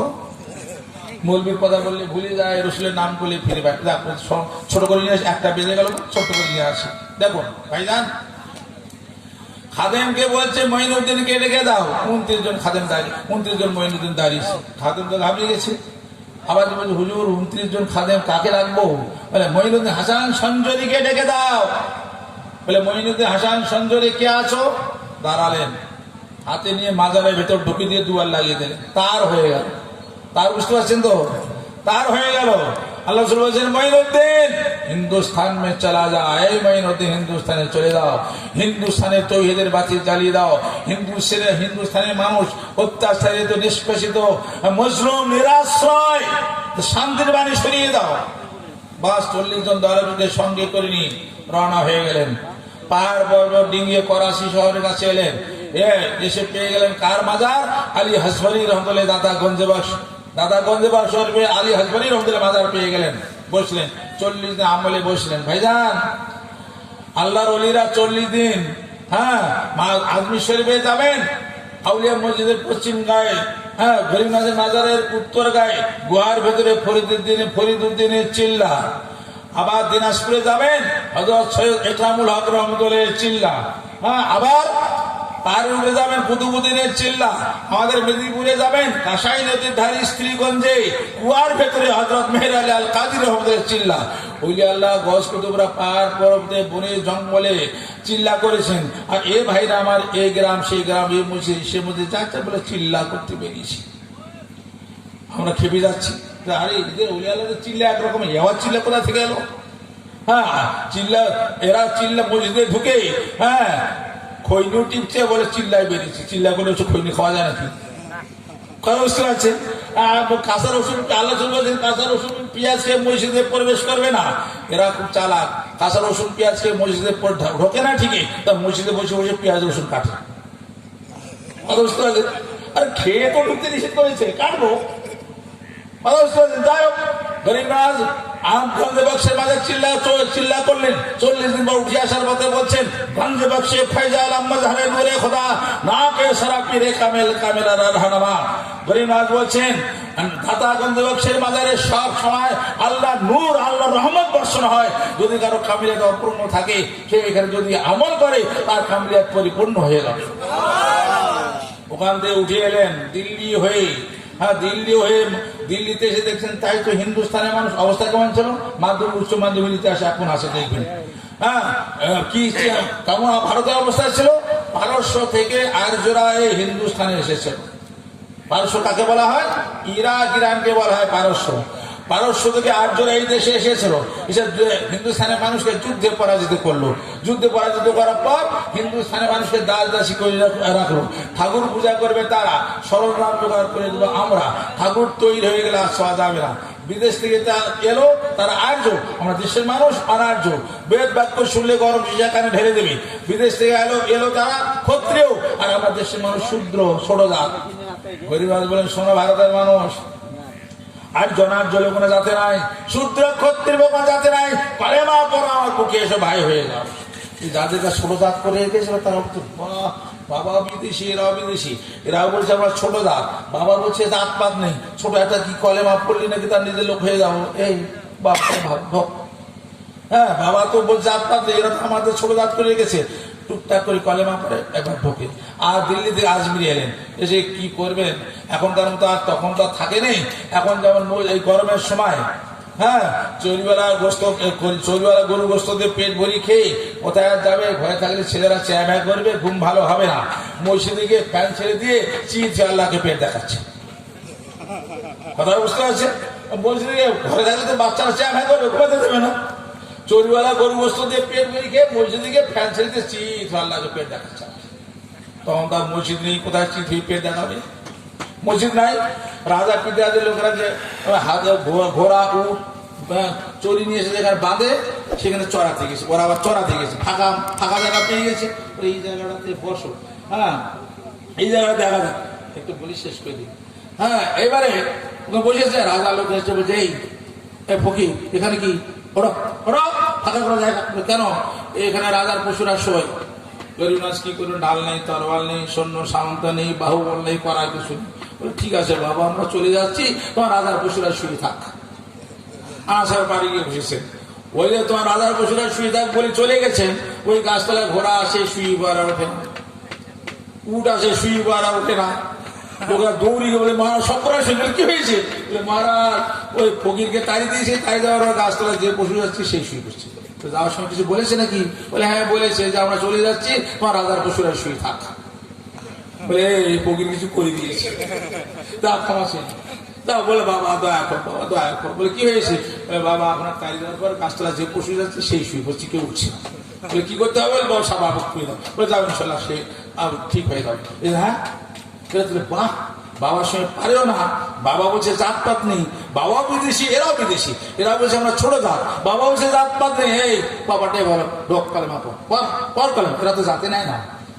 এবার কলেমা পরে আনাসার পারে এসে বসে, আনাসার গোসল করে উঁচু করে আজান দেয়, নামাজ পড়ে। আর রাজা লোকরা যে বলি মহারাজ সব মাস হয়েছে। বলে কি হয়েছে? ওই দেশের ছোট লোকগুলো আর ওই ফকির গুলো আনাসার গোসল করছে, উঁচু করে কি সব করছে বলে যাওয়া নিষেধ করে দিয়েছে। বলে এই ফকির ক্ষমতা পানি হাত দেবে না। এবারে ওই দিল্লিতে কুতুব মিনারের পাশে মেহরুলিতে কার মাজার? বাবা কুতুবউদ্দিনের মাজার। হ্যাঁ তারপর কুতুবউদ্দিন যাও তো 1 লোটা পানি নিয়ে আসো। যাকে আনতে বলেন তিনি আবার কেমন? বাবা কুতুবউদ্দিনের বয়স যখন 4 বছর 4 মাস, মাকে পয়সা হাতে দিয়ে বলছেন বাবা যাও তো পড়াটা শুরু করে নিয়ে আসো। তো গরিবনাথের কাছে বলছেন হুজুর আমাকে পড়াটা শুরু করে দিন, সবক দিন। সবক দিতে যাবে, এলহাম হচ্ছে মঈনুদ্দিন রুক যাও, হামিদুল নাগুর আ রহে হ্যাঁ। এই মঈনুদ্দিন থেমে যাও, একে দুনিয়াবি ইলম দেবে না, একে দুনিয়াবি ইলম দেবে হামিদুদ্দিন নাগুরি। হামিদুদ্দিন নাগুরি এলেন, বলে হামিদুদ্দিন সবক দাও তো। সবক দিলেন।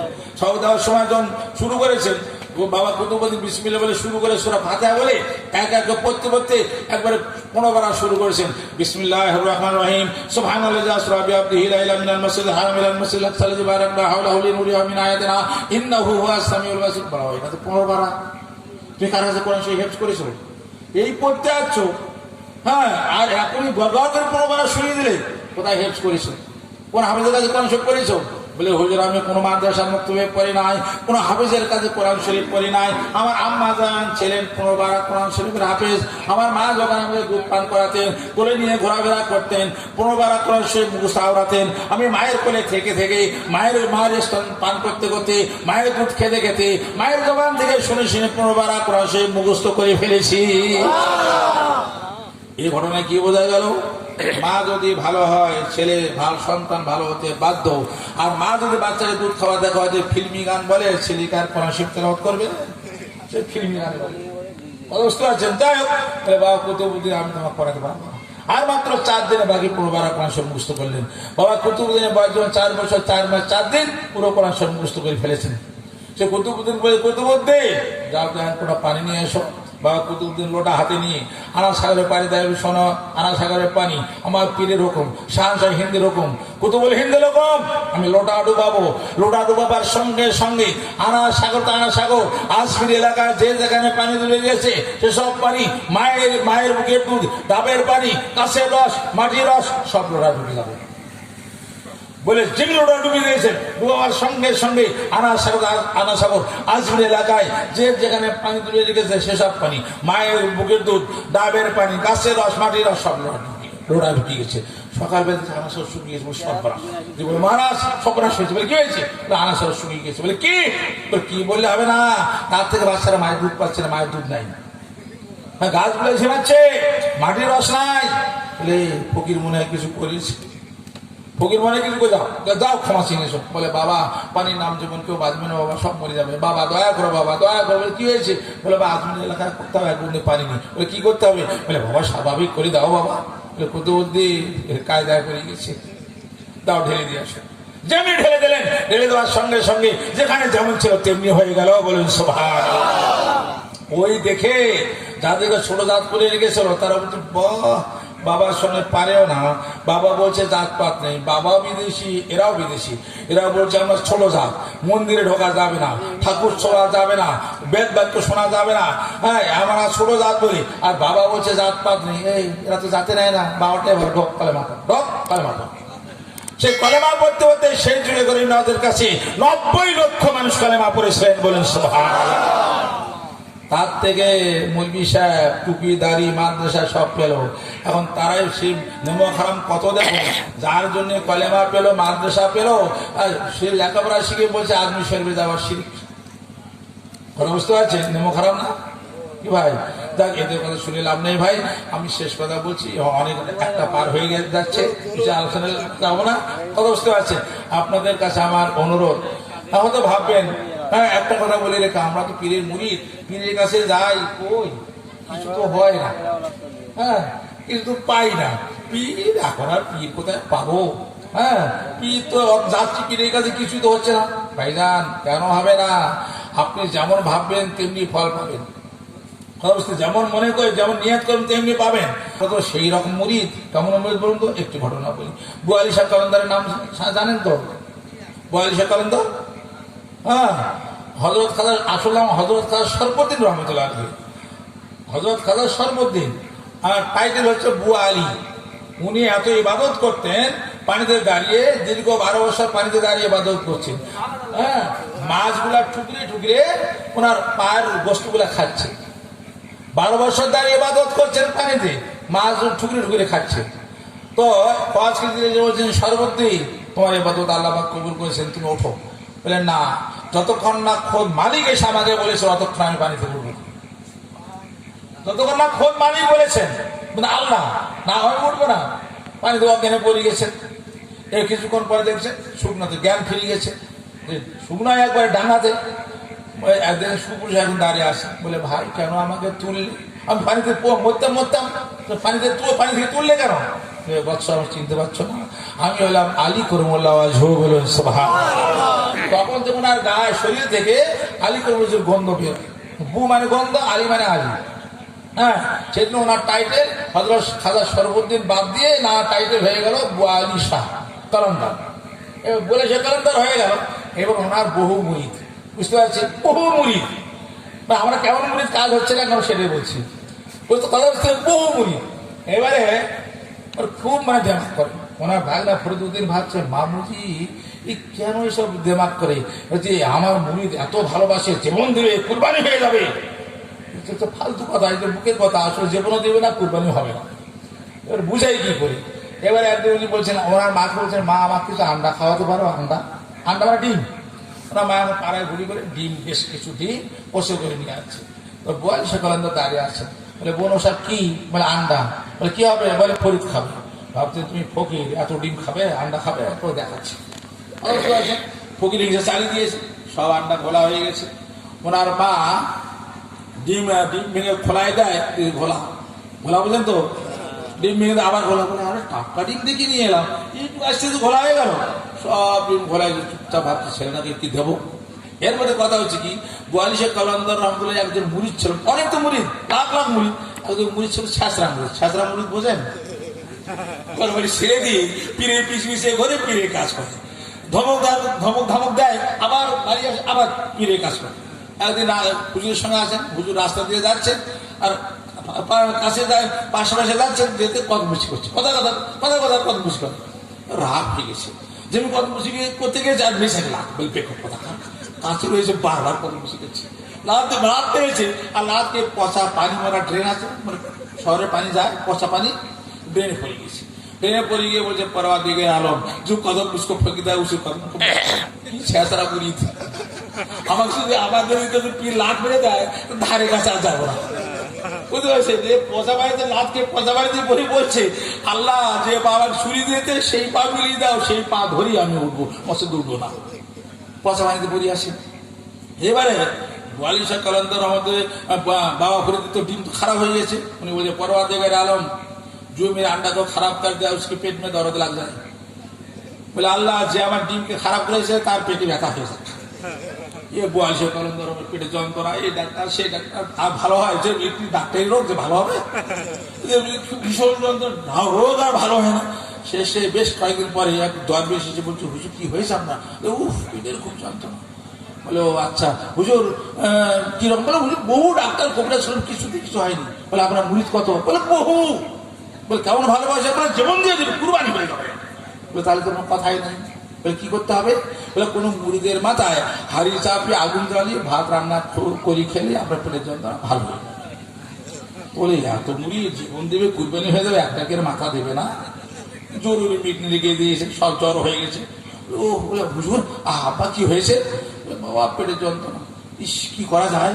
বলে বাবা কবিরাজ বলেছে কোন মুরিদের মাথায় হাড়ি তুলি চুলো দিয়ে হাড়ি চাপিয়ে আগুন জ্বালিয়ে ভাত রান্না করে খেলে নাকি পেটের যন্ত্রণা ভালো হয়ে যাবে। তাই বলছিলাম বাবা একটা মাথা কেউ দেবে? মুড়ি বলছি আল্লাহ তো মুড়িদ মারা পীর, আগুন জ্বালারে টকবক করে উঠবে। স্বপ্ন করেছি হুজুর হাসি। বলে হ্যাঁ বাবা এসো। হুজুর আসি, হ্যাঁ বাবা এসো।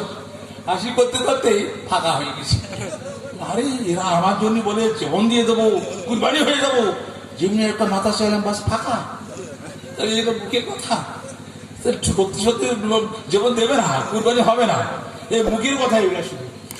ইস কি করা যাবে? বলে ও সেই ছ্যাঁচড়া মুড়িটা তো আসেনি, কি হলো বলো দেখি। চিন্তা করছেন, চিন্তা করতে ও যেদিন থেকে লাত মেরে ফেলে দিয়েছি ওই দিন থেকে আর খানকা আসেনি। ভেঙে পড়ি আসে নাকি যাচ্ছে। आए बोलिए हुजूर मैं ट्रेन में गिर गई। बोले आओ बेटा। बोले नहीं हुजूर तू कदम मुझको फेंक दो, उसी कदम को दो। ले बेटा उठे खाने धुई বুঝে পড়ি। কি হয়েছে বুঝো? কি হয়েছে? বাবা পেটে খুব যন্ত্রণা। বলে কি করা যাবে? বাবা কবিরাজ বলেছে কোন মুরিদের মাথায় হাড়ি দিয়ে চুলো চাপিয়ে হাড়ি দিয়ে আগুন জ্বালিয়ে ভাত রান্না করে খেলেই নাকি পেটের যন্ত্রণা ভালো হয়ে যাবে। বাবা একটা মাথা চাইলাম, কেউ দিল, সব পালিয়ে গেল। বলে এই তো হুজুর গোলামের মাথা, এই তো মাথা। চুলো দিয়ে হাড়ি দিয়ে আগুন জ্বালাতে যাবেন, পরে দুদিন ছুটছেন, বাবুজি থাকুন, বাবুজি থাকুন। বলে কেন ভাগ না? বলে আমরা মুরিদ কত? বলে এই একটা আমার মুরিদ নেই, আমরা তো ওই রকম মুরিদ। বুঝতে পারছেন? ওই রকম মুরিদ হলে কি ভাই, ওই রকম মুরিদ হলে কাজ হয়। যখন পিছায় যদি বলে বাবা খানকাটা পাকা করতে হবে গো, কেউ 50,000 টাকা দেবে, বলে বলে বাবা এইসব টাকা দিয়ে টাকা চাইছি গো। কারণ বুঝতে পারছেন লাভ দূরের কথা, কিছু চাইতে গেলে বা অবস্থা খারাপ হয়ে যাবে। এরকম মুরিদ হলে কাজ হয় কি ভাই? শোনুন, পীরের পরীক্ষা কঠিন পরীক্ষা, আল্লাহর পরীক্ষা পাশ করা যায়, মুরিদের মানে পীরের পরীক্ষা পাশ করা খুব কঠিন। এরকম ওই 42 কালান্দর আমাদের একটি ঘটনা একটু বলে শেষ করছে।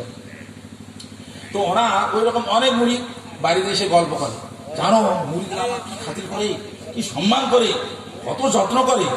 একটা কথা আছে, বাংলা কথা আছে, পীর মানে না মার বউ, পীর মানে না মার বউ। যত বড় পীর হোক না কেন বিবি ঝগড়া করবে, সাংসারিক ব্যাপারে ঝগড়া করবে। আর মা যত বড় পীর হোক না কেন মা নাম ধরে ডাকবে। কথা বুঝতে পারছেন?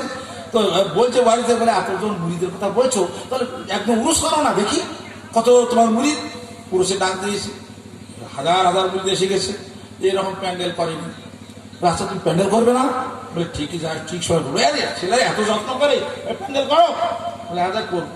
সো মাগরিব নামাজের পর, এটা বলে শেষ করছি ভাই, মাগরিবের নামাজের পর একটা বাঁশ দিয়ে তাল মাথা দিয়েছে। বলে কি হলো, একটা প্যান্ডেল? বলে আমার মুড়ি চাই, এখানে ঢুকে যাবে। এত মুড়ি দেই, একটা তাল মাথা ঢুকবে, দেখা যাক।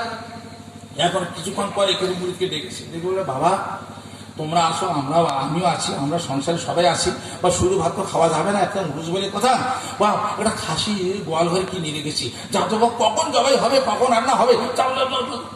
আনন্দ করতে গেছে, হুজুর বলেছে বড় খাসি, এবারে চর্বিওয়ালা গোস্ত হবে, গেছে না, আনন্দ করতে করতে গেছি, দুয়ার করে দেখছি মস্ত বড় শুয়ার বাঁধা আছে। তুমি আল্লাহ তওবা, শুয়ারকে বলছে খাসি, ওইখান থেকে হাওয়া, আর এদিকে আসেনি। এবার আর একজনকে দেখে খাসি দাও বাবা, কখন জবাই হবে গো, আবার গেছে, যে যায় সে আর ফেলে না। এই সাইজারা মুড়িটা জোড়া করে বসে আছে, ঠিক আছে ধমক দিচ্ছে, কাজ বলে এই বাবু কেন না, তোর ভাইরা কোথায় গেল? কোথায় পাঠালেন কে জানে। বলে বাবা গোয়াল ঘরে একটা খাসি আছে গো, খাসিটা নিয়ে জবাই করতে বললাম, যে সবাই মিলে খাওয়া হবে আনন্দ করে। বাবা এই যে গেছে, আর কেউ আসেনি। ও বা তুমি যাতো, তুমি যাতো, নিয়ে আসো। গেছে দুয়ার খুলে দিচ্ছে, মস্ত বড় শোয়া। বলে তুমি শোয়ার হও, খাসি হও, আমার পীর বলেছে খাসি, তোমাকে আমি জবাই করবো। হ্যাঁ, যেহেতু আর পীর বলেছে খাসি, যেহেতু টান দিয়েছে, খাসি হয়ে গেছে। বলেন সুবহানাল্লাহ। পীরের পরীক্ষা ভয়ঙ্কর পরীক্ষা, বুঝতে পারছেন? তাকে আমি আর বলছি না ভাই। আবার শেষ কথা, পীর যা করেছেন কারো কথা শুনবেন না। বর্তমান জামানার টপিক আমাদের বিভ্রান্তকর অনেক কথায় বাদ দিলাম আমি, কথা বুঝতে পারছেন? এর সঙ্গে বই লিখেছে বলে, বই আপনাদের এলাকা অনেকের কাছে বইগুলো আছে।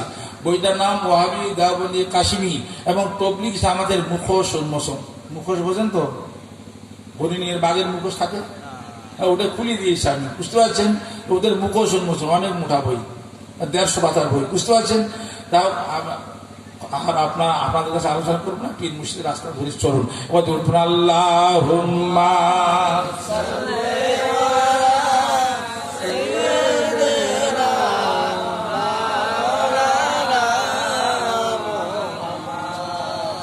وعلى آل سيدنا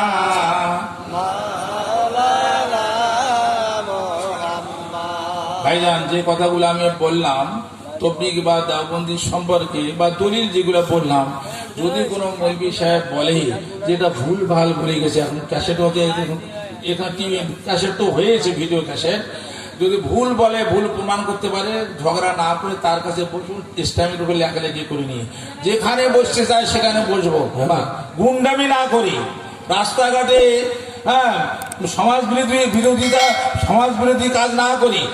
বাপের বেড়া হয় কেতাব নিয়ে বসতে আমি আসি, আর আজ যাচ্ছি ইনশাল্লাহ, চিন্তা করার কিছু নেই, যেখানে বসতে চাইবে সেখানে বসবো, কিন্তু পিছাবেন না। আমরা পীর অলির মত ঠিক আছে, চিন্তা করার কিছু নেই। আসুন একবার দাঁড়িয়ে সালাম পাঠ করি। ইয়া নবী সালাম আলাইকা, ইয়া রাসূল সালাম আলাইকা, ইয়া আমির সালাম আলাইকা,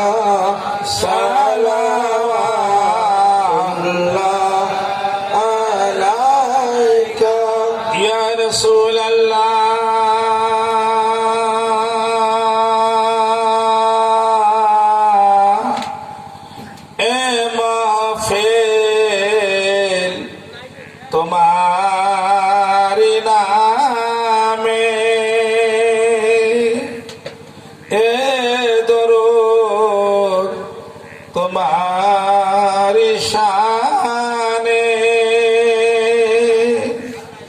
এ সালাম তোমার কদমে, এ কিয়াম তোমার তাজিমে, ইয়া নবী সালাম আলাইকা, ইয়া রাসূল সালাম আলাইকা, ইয়া হাবিব সালামু আলাইকা সালাওয়াতুল্লাহ আলাইকা ইয়া রাসূলুল্লাহ সালাম তোমায় বেশুমার কিছু নাই মোদের দেখাবার মোরা যে উম্মত গুনাহগার হাসরে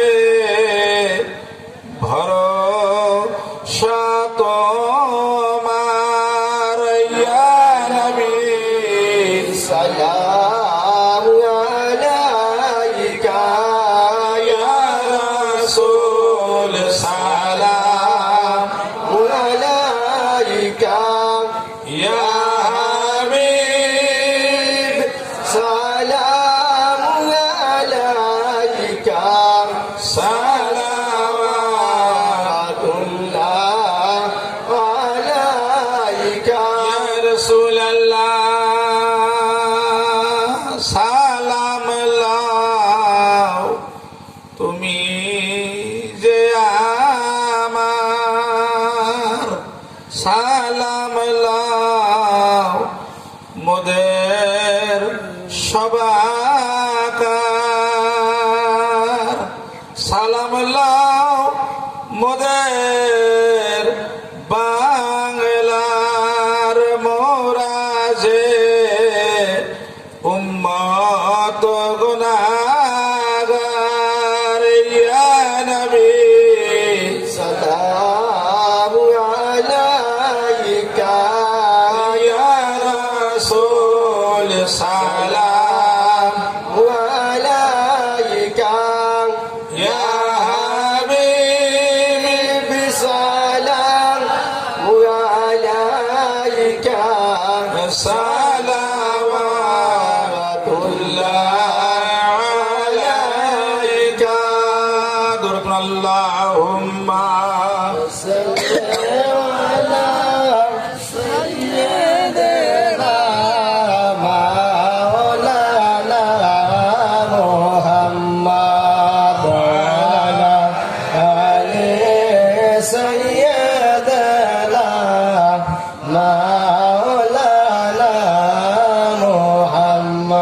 ভাইজান শেষ দুই একটা কথা যে এই যে প্রথমে আমি দেখলাম লক্ষ্য করে যখন রসুলের নামটা নিলাম তখন আমি চোখে লাগালাম আর কেউ কেউ লাগালেন কেউ কেউ দেখা দেখি অত লাগালেন আর অনেকেই লাগালেন না।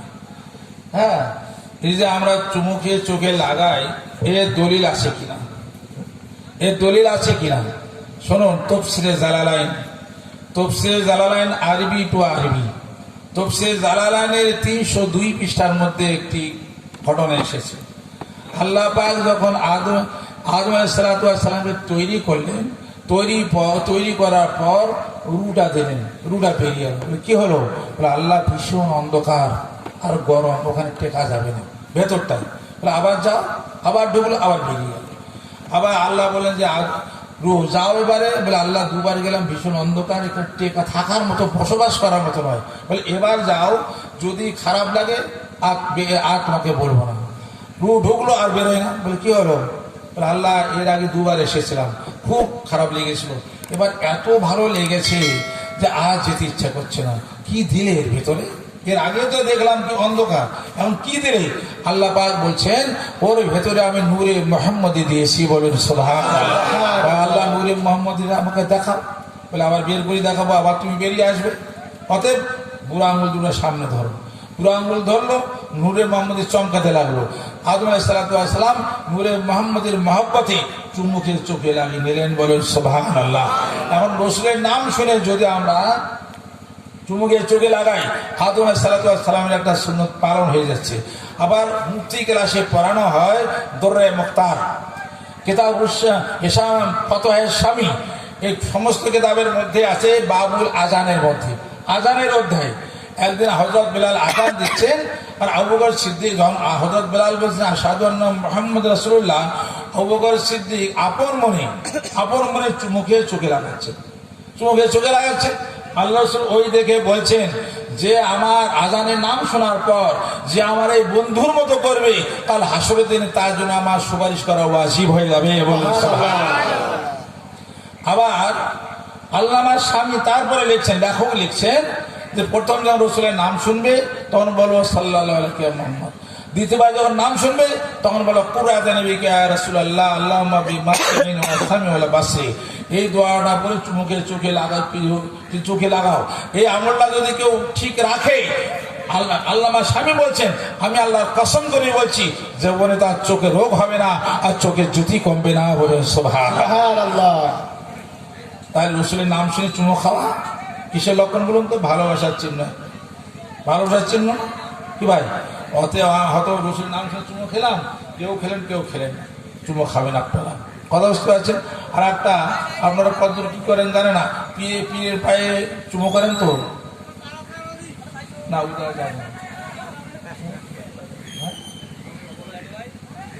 ভাই যান যাক, অনেক কথা, মানে একটাই কথা, আপনি পীর বসে রাস্তা ধরুন, বিভ্রান্ত হবে না, তার তবলি জামাতে যাবেন না, গেলে ইমান কিন্তু থাকবে, নষ্ট হয়ে যাবে। আসুন, যার কিছু হয়েছে একটু আমরা ছোট্ট করে দোয়া করি। হ্যাঁ, ছোট করে দোয়া করবেন। আবার পরে তো হুজুরের কাছে দোয়া করবেন আপনারা। আসুন, আল্লাহুম্মা আমিন। اللهم صل على سيدنا محمد وعلى آله وصحبه وسلم। या इलाही रहम कर मुस्तफा के वास्ते, या रसूल अल्लाह करम कीजिए खुदा के वास्ते। हल कर मुश्किल कुशा के वास्ते, करबला रूह शहीद करबला के वास्ते। हाय फातिहा शफी क़यामत के लिए पर सलवत मोहर और नबूवत के लिए पर बरूफुर फतह ताहियत ज़ाकत से फजू सलाम है हजरत के लिए पर आदम से मसीह है मुरसल नबी उनके मुत्ता के उम्मत के लिए पर हाय रूह पर अबू बकर के सलाम, फारूक शमा बस्मा अदालत के रूह पर, उस्मान के बिरवही फैज शौबर फातिहा हजरत अली जनाब विलायत के रूह पर, हजरत हसन गुलिस्तान फातिमा रोशनी दी आजमत के रूह पर, हजरत हुसैन सिबिद नबी सैयद बशार फरमा रवाई मुल्क शहादत के रूह पर, खैरुन निसा बतुले शेगर जाने मुस्तफा उसकी दस्तर नजाबत के रूह पर, हम रसूल हमजा अब्बास तमाम अज़वाज अहले बैत करामत के रूह पर, बेल खुसूस हजरत खाजा मोइनुद्दीन चिश्ती के गुलजार नौ बहारे विलायत के रूह पर, दरबार रसूल ने पहुंचदा ভুল চুকলে ক্ষমা করে কবুল করে নাও। পরওয়ারদিগার এখানে যারা এত কষ্ট করে রয়েছে আল্লাহ, ওলির মহব্বতে আল্লাহ, তোমার বন্ধুর মহব্বত রয়েছে আল্লাহ, ওলিদের সঙ্গে আমাদের সবার হাসর হয়ে যায় আল্লাহ। পরওয়ারদিগার আমাদের ইমান চুরি করার জন্য চতুর্দিকে ধান্দা চলছে, ধান্দাবাজের ধান্দাকে ফাঁস করে দাও। যাতে ইমান চুরি হয়ে না যায় তার জন্য আমাদেরকে হেফাজত করো আল্লাহ। যারা ব্যবসা বাণিজ্য লিপ্ত হয়ে আছে আসমানি বেলা জঙ্গি বেলা থেকে হেফাজত করো। ব্যবসা নিয়ে বাণিজ্যের মধ্যে বরকত নাযিল করো আল্লাহ। এখানে অনেকে মা হারা, বাপ হারা, ভাই হারা, বোন হারা হয়ে আছে আল্লাহ। আমাদের আত্মীয় স্বজন যারা কবরে শুয়ে আছে আল্লাহ, সবগুলো তাদের কবর জান্নাত নসিব করে দাও। তাদের পীর মুর্শিদের দামন ছুটে না যায় তার জন্য আমাদেরকে হেফাজত করো। ইলাহি আলামিন আল্লাহ গফুরুর রহিম বারিলাহি খালিকুল্লাহ আজিজুল হাকিম, সৃজন পালন সংহারী সর্বশক্তিধারী, সব শ্রী আশ্রয় মাগি হে প্রভু তোমারি। গুনাহ মাফ করো মওলার মোর খানদানের, গুনাহ মাফ করো মওলা ইলাহি কাদের। মা বাবা ওস্তাদ পীর যত মুরিদান সবাইকে মাফ করো হে পাক সুবহান। আমলেতে তুষ্ট করে হেন সাধ্য নাই, রহমতের আশা করে দুহাত বাড়াই। ফেরাই দিও না হাত ও হে দয়াময়, তুমি মিনভাজনদেরকে দেবে আশ্রয়। দাদা খোদা পরিত্রাতা কেউ তুই অন্য নাই, তোমারও দরবারে আমরা আমাদের লুটাই। তোমারও দরবারে দাখিল করার মতো করো, মতলব মাফিক বাহির করার মতো করো। কর্ম করি যত শক্তি সব তোমার হতে, এ গোলামদের রাখিও পূর্ব নিজে হেফাজতে। محمد وعلى آله وصحبه أجمعين برحمتك يا أرحم الراحمين. باك لا إله إلا الله، لا إله إلا الله. ইল্লাল্লাহু মুহাম্মাদুর রাসূলুল্লাহ। আসসালামু আলাইকুম।